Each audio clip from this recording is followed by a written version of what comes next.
Good evening students, welcome back to my YouTube channel. आज का हमारा टॉपिक है about subjunctive mood. Subjunctive mood basically it's a way of using the verb in some sentences that are not real.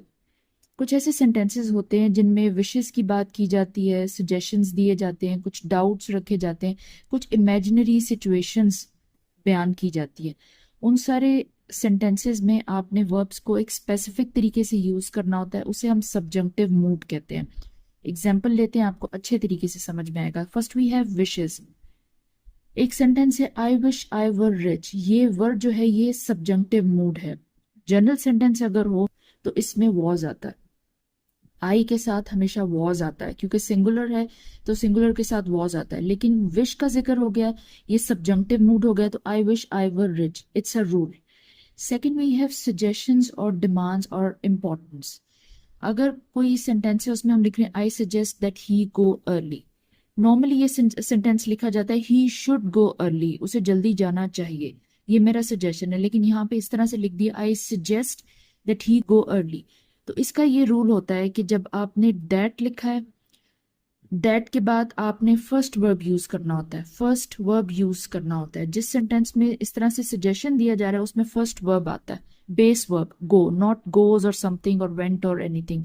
और जैसे ई भी ही भी आ गया, third person भी आ गया, उसके साथ आपने भी base form of verb use करना है, एस और ई एस यूज नहीं करना। तो आई suggest that he go early, ये सेंटेंस राइट है। I suggest he should go early, should भी नहीं आएगा और गो के साथ ES भी नहीं आएगा।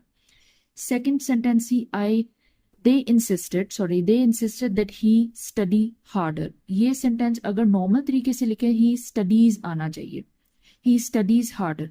लेकिन थर्ड फॉर्म आ गई, दैट आ गया, तो बेस फॉर्म हम यूज करेंगे। दे इंसिस्टेड, उन्होंने कोई किसी चीज को इंपॉर्टेंस दे के, स्ट्रेस दे के लिखा है, they insisted that he study harder, तो ये फर्स्ट फॉर्म आएगी, बेस फॉर्म आएगी, और SES भी नहीं आएगा बिकॉज साथ में ही भी आ गया तो भी SES नहीं आएगा। And last we have imaginary situations. कोई सेंटेंस जिसमें स्पेसिफिकली इमेजिनेशन है, if I were you I would take the job, इसमें वॉज नहीं आएगा, इसमें वर आएगा। ये भी एक रूल है, सबजंक्टिव मूड है। आई के साथ सिंगुलर आना चाहिए, यहाँ पे वर आएगा। अब हम इसके रूल्स देख लेते हैं जो कि simple hard and fast rule है। जब भी सब्जेक्ट्स होंगे, सब्जेक्ट्स के साथ आपने वर यूज करना है। अगर हम जो है वो दैट लिखेंगे, दैट के साथ आपने बेस वर्ब यूज करना है। अगर थर्ड पर्सन का जिक्र हो रहा है तो थर्ड पर्सन के साथ आपने S और ES नहीं लगाना।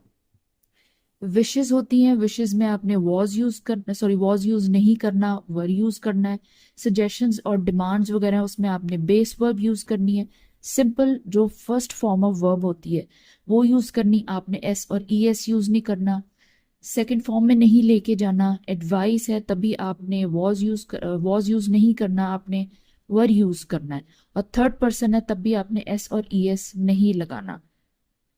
ये बेसिकली सबजंक्टिव मूड का लेक्चर है। आप इसको थोड़ा एक दो बार लेंगे तब आपको अच्छे से समझ में आएगा। ये थोड़ा सा आपको कंफ्यूजिंग लगेगा but it's very much important. Thank you.